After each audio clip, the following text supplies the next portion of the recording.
Hello, BookTube, and this is a new video for Audio Escapades. And I'm here with Mark from Book Time with Elvis. Hello, And everyone. yeah, and well, basically, it's just an overview of old time radio or OTR. Now, radio sort of started in the very, very late 19th century, in the 1890s and into the teens, or the not years, I guess, and the teens. But it wasn't really until the 1920s that radio started on its own. In 1922, the BBC started in the UK here in October, actually, 1922. So its centenary is coming up, and we will be doing something special for that in October. But in the United States, and around the world as well, but a lot of the material that we'll be dealing with is either American or British. But for the moment, we'll stick with the United States. Now, in 1922, I think it was about the same time, a radio station in Schenectady, New York, decided to put on live plays, and broadcast them. And at that time, most of the material was not recorded, and some of it was later in the decade, and it was done on 16-inch records, transcription discs. Prior to that, prior to the 20s, there were a few stations that hooked up microphones in theaters and broadcast plays that way.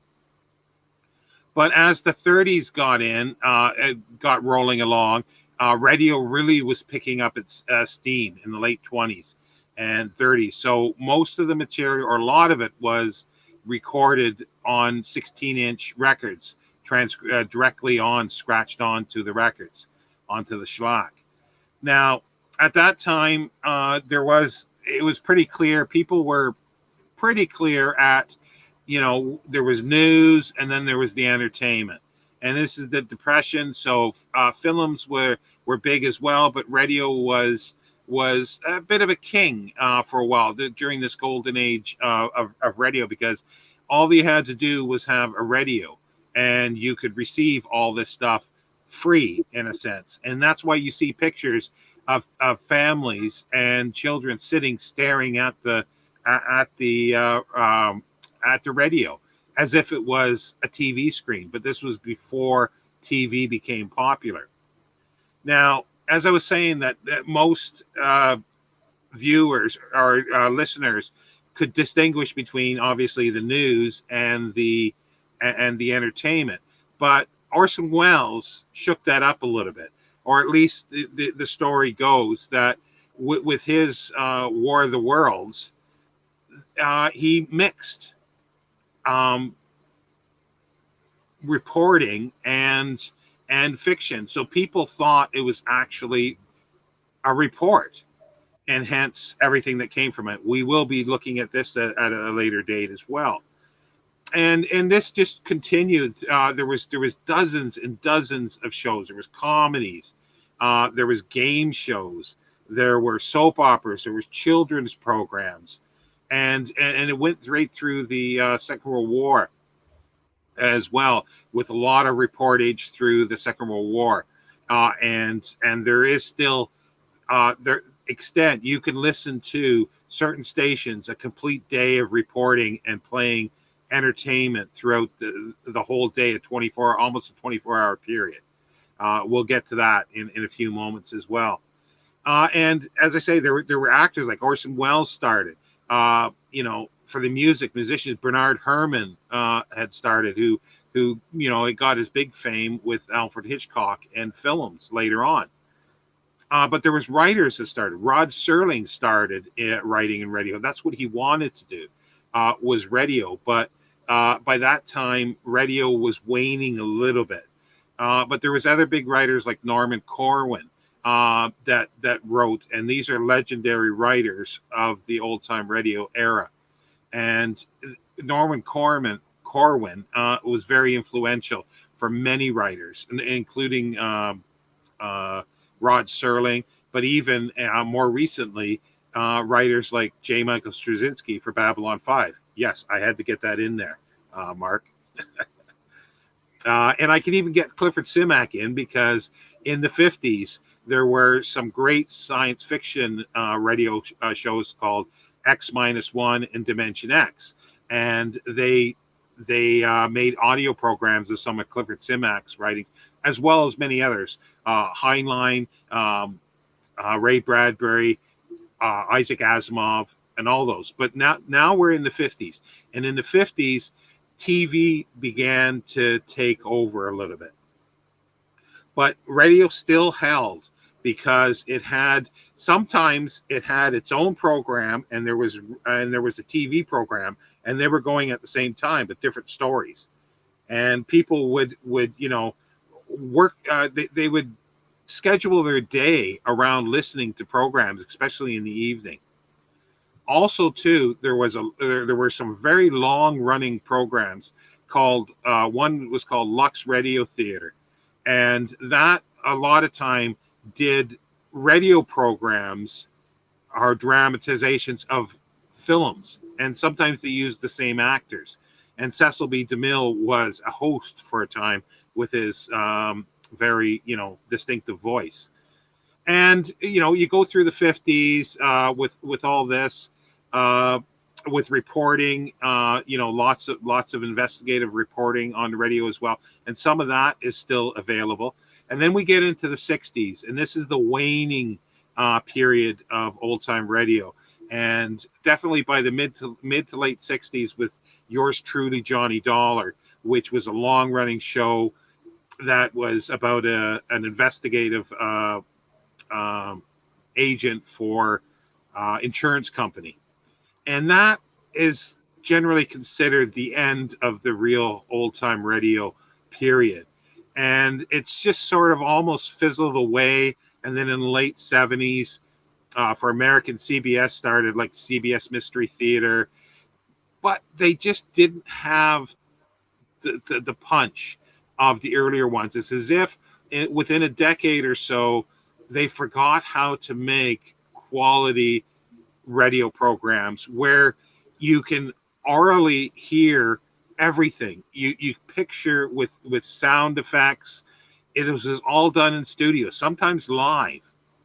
So you would picture all this stuff, and it gave a whole immersive thing, which was a little lacking in some of the 70s and later material for the United States. In the UK here, though, the BBC just kept on with the quality, and they're still doing, for the most part, quality radio programs. And yeah, and this video is just, as I say, just a very brief introduction here. And at some point, we will come back and I'll show you some books, specific books that are good introductions, but that's not what this one is about. This is more for online resources, and there's almost a one-stop shopping site that Mark will take over now and show you. It's the Old Time Radio Researchers Group, and once Mark sort of starts introducing it, I will switch the screen to the web page, and you can follow him through. Yeah, take it away, Mark. Super. Thanks a lot, Sean. Hello, everyone. Yes, so the Old Time Radio Researcher Group website, you need to go to the web address, of course, which is www.otrr.org. And we can see, can we see it yet, Sean? Is it up? Yeah, just give me a second. Super. There we go. So this is my screen being shared with you and the website we've been talking about, the Old Time Radio Researcher Group. And on their homepage, we are presented with multiple options.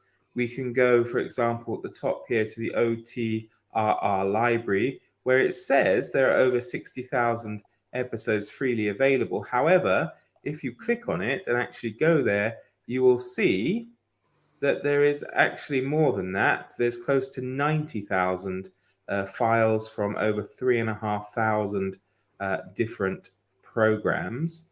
I don't know if I can you see it clearly there? Is that okay? Yeah, you can't see the full page, but it's just a search.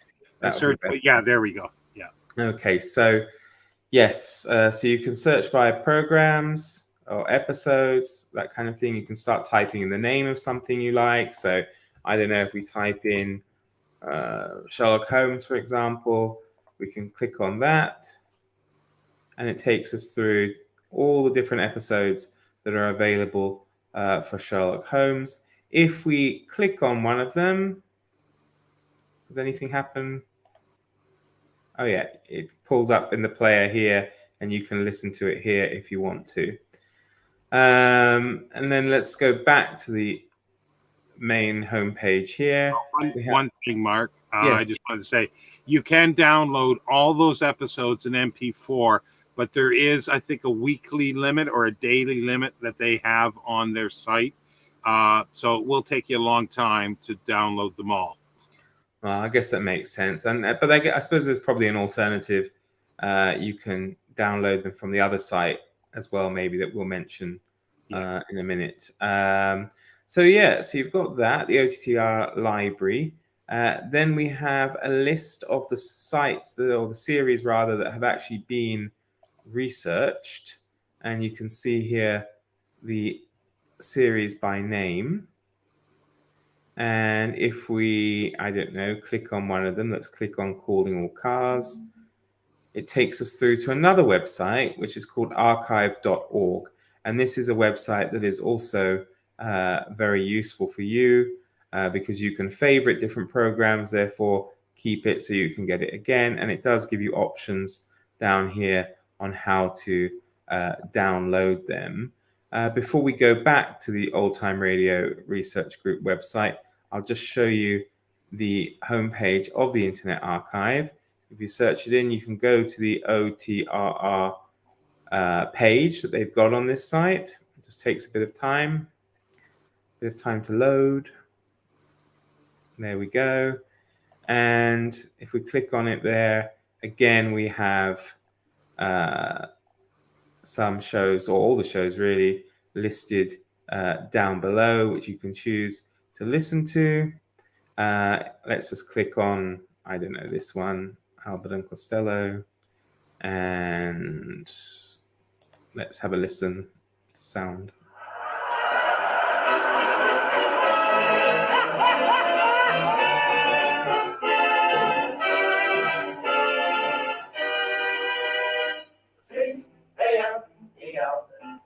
The Abbott and Costello program, brought to you by Camels, the cigarette that's first in the service.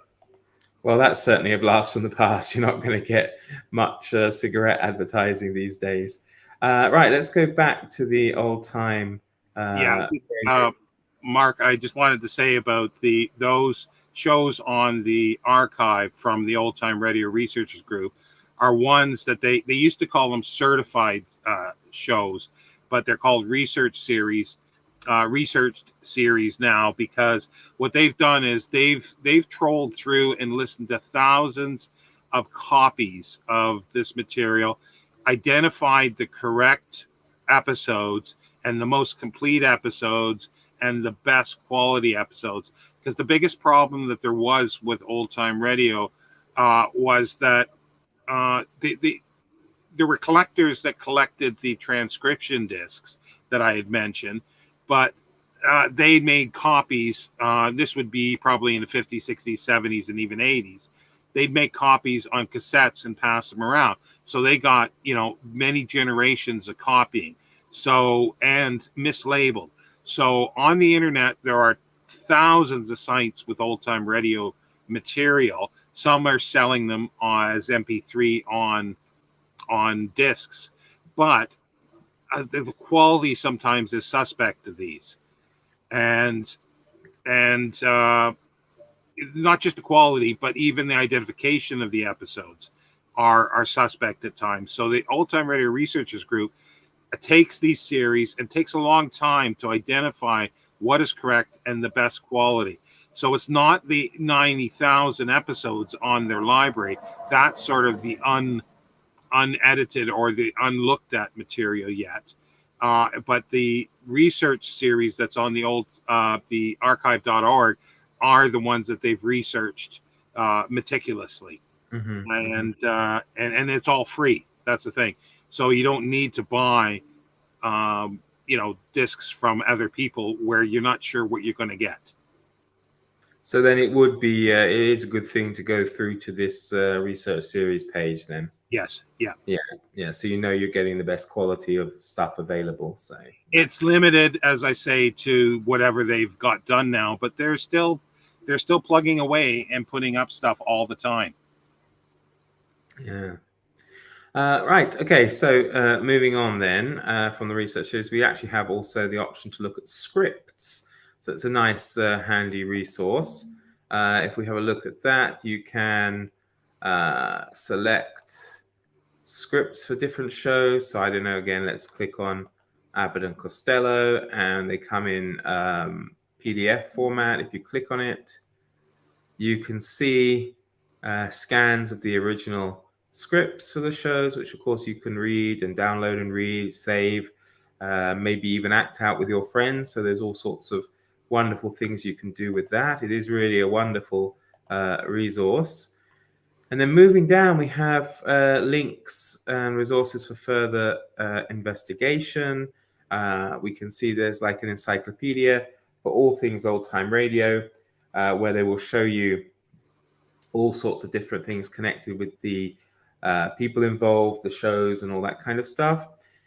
An art gallery where it shows us, of course, all images related to old time radio. And then we have another nice, interesting one, which is old time radio magazines, where you can go through and you can select magazines relating to shows. For example, in this case, again, we'll do Abbott and Costello. Looks like a comic book. So if we click on it, we'll get a PDF of wherever it is, eventually coming, of the comic of Abbott and Costello, which you can obviously download, save, keep, and read. So that looks like it will be quite a bit of fun, I think. And then also we can look for